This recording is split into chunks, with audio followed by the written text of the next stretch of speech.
लागे मिजाज आज सही नहीं है, महलू मठाई तो दही नहीं है।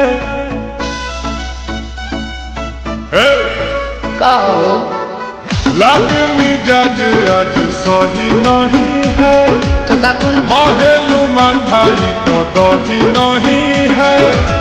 पानी में चीनी जैसे घोले राजा जी, घोले राजा जी। पानी में चीनी जैसे घोले राजा जी, घोले राजा जी।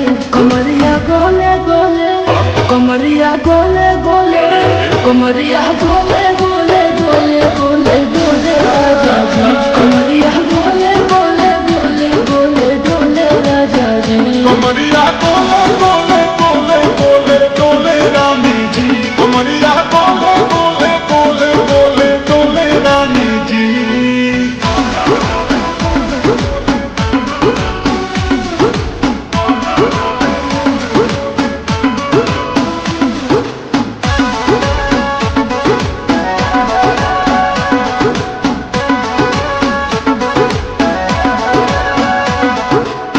लागिलू ओठे कोहरा में बैठे, कर कर जा धक्का धक।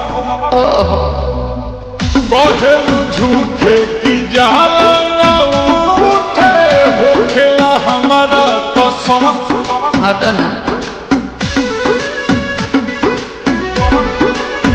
सुनो साया जी सैया, दवा रे जी सैया, फटाफट ला दो जाके ओ मेरे जी सैया।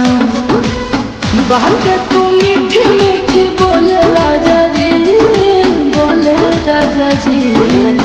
बात तू मीठी मीठी बोले राजा जी, बोले राजा जी। कमरिया बोले बोले, कमरिया बोले बोले, कमरिया बोले बोले बोले बोले बोले राजा जी। कमरिया बोले बोले बोले बोले बोले राजा जी। कमरिया गोले गोले गोले गोले गोले रानी जी।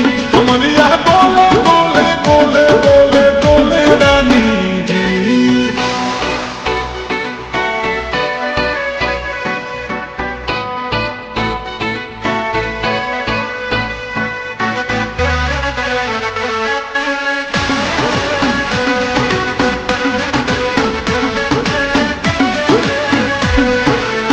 एहो हसीना इशारों के बिना, सीना से जलुआ के सौत। भोला ए रानी गौरव जवानी, पानी पिए लुगाटा गहट।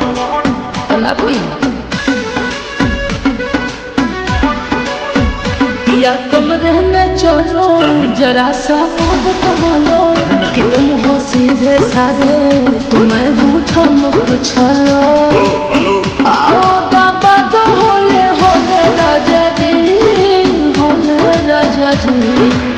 आओ बाबा तो होले होले राजा जी, होले राजा जी। कमरिया गोले गोले, कमरिया गोले गोले, कमरिया गोले गोले गोले गोले गोले राजा जी। कमरिया गोले गोले गोले गोले गोले राजा जी। कमरिया गोले गोले गोले गोले गोले रानी जी। कमरिया गोले गोले गोले गोले गोले रानी।